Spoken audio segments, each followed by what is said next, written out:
좋은 교회와 함께하는 말씀 나눔 106번째 2022년 7월 10일 말씀을 함께 나누도록 하겠습니다.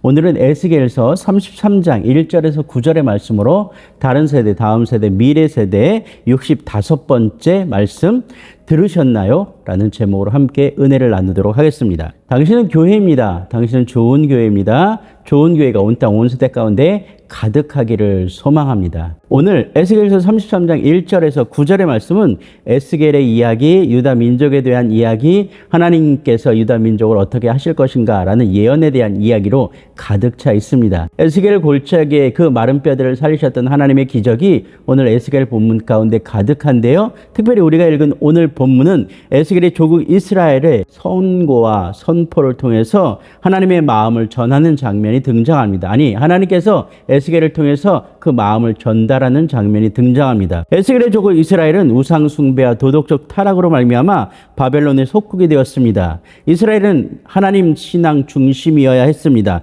하나님이 그들의 전부여야 했습니다. 또한 그들은 하나님 신앙에 대한 그 자존심으로 솔로몬 성전을 자랑했던 것처럼 그 믿음을 성전처럼 단단하게 지켰어야 됐습니다. 그런데 그 믿음이 무너졌습니다. 성전이 짓밟혔습니다. 그리고 지도자와 백성은 포로가 되었습니다. 최악의 상황 가운데 하나님은 그들을 붙잡으셨습니다. 그리고 그들을 회복시키시고 그들을 살리시기를 원하셨습니다. 오늘 우리가 만난 본문은 종종 파수꾼의 소명이라는 제목으로 우리가 익히 들었던 말씀입니다. 그런데 오늘 본문 말씀을 들으셨나요? 라는 제목으로 여러분과 함께 나누려고 하는 이유는 여기에 있습니다. 오늘 본문에서 이야기하는 것처럼 인자야 내가 너를 이스라엘 족속의 파수꾼으로 삼음이 이와 같으니라. 그런즉 너는 내 입의 말을 듣고 나를 대신하여 그들에게 경고할지니어다 라고 본문은 이야기하고 있습니다. 파수꾼은 바라보아야 되는 사람입니다. 들어야 되는 사람입니다. 반응해야 되는 사람입니다. 상황 가운데 민감해야 되는 사람입니다.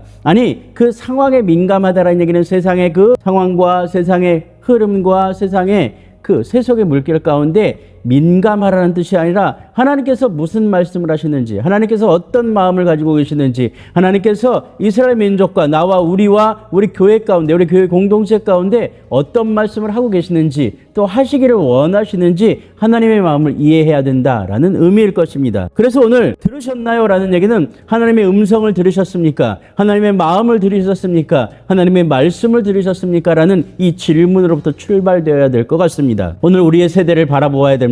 오늘 무너져가는 세대를 바라보는 것 그냥 바라봄이 아니라 그 세대가 무너져가는 이유와 그 세대를 향해서, 아니 믿음의 세대를 향해서, 교회를 향해서 물밀듯 밀려오는 세속의 풍조를 정확하게 판단하고 바라보아야 된다는 얘기입니다. 그리고 결정해야 됩니다. 이것을 알려야 될 것인가, 선포해야 될 것인가, 멈춰야 될 것인가, 막아야 될 것인가. 오늘 여기에 파수꾼의 소명이 있다라는 것입니다. 하나님께서 들려주시는 그 지혜로, 하나님이 주시는 말씀으로, 하나님께서 이끄시는 그 감동으로 오늘 우리 믿음의 사람들을 향해서, 교회를 향해서, 아니 이 세대를 향해서 선포할 수 있는 자, 이들이 바로 오늘 먼저 세워진 하나님의 사람, 그 인자이며 또 파수꾼이기 때문에 그렇습니다. 오늘 파수꾼의 사명으로서 먼저 들을 수 있어야 됩니다. 그리고 보아야 합니다. 정확하게 보아야 됩니다. 무엇을 보아야 될지를 판단해야 되고 본 것에 대해서 우리가 어떻게 해야 될 것인가를 알아야 된다는 얘기입니다. 그리고 보았다면 이제 말할 수 있어야 됩니다.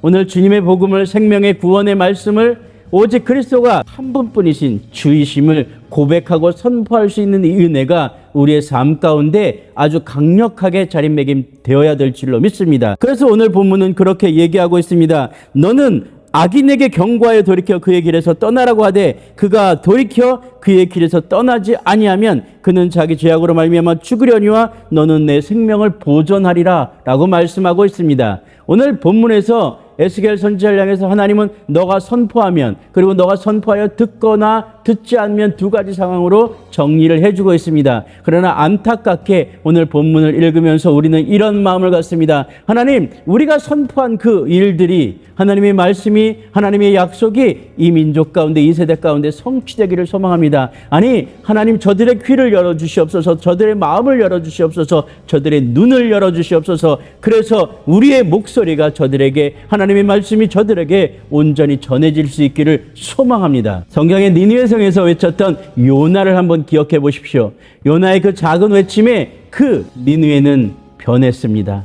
그리고 무릎 꿇었습니다. 위로 왕에서부터 밑으로 그 육축까지, 기르는 육축들까지 하나님 앞에 엎드려 그들의 죄를 회개했습니다. 그리고 하나님 그들의 마음 가운데 희망을 주셨고, 요나의 계획과 요나의 뜻과는 전혀 다르게 니느웨 성 온 백성을 살리는 놀라운 구원의 역사를 우리에게 보여주시지 않았습니까? 오늘 이 세대를 향해서 하나님은 우리에게 말하라고, 또 우리에게 선포하라고 말씀하십니다. 하나님께 돌아오라, 하나님 앞에 엎드려라, 하나님 앞에 무릎 꿇어라 라고 말씀하고 있는 것입니다. 오직 한 분이신, 우리의 구원이신, 우리의 주인이신, 우리의 통치자이신 여호와를 바라보며, 생명이신 그리스도를 바라보며 십자가의 그 피 흘림의 복음을 우리의 삶 가운데 다시 한번 새기라고 오늘 명령하고 있는 것입니다. 그 일 가운데 저와 여러분을 부르신 줄로 믿습니다. 그 일 가운데 이 세대에 먼저 깨워 일으킨 우리 사랑하는 청년들을 부르신 줄로 믿습니다. 아니, 그 일을 하기 위하여 우리 좋은 교회 동역자들을 세우신 줄로 믿습니다. 우리의 사명을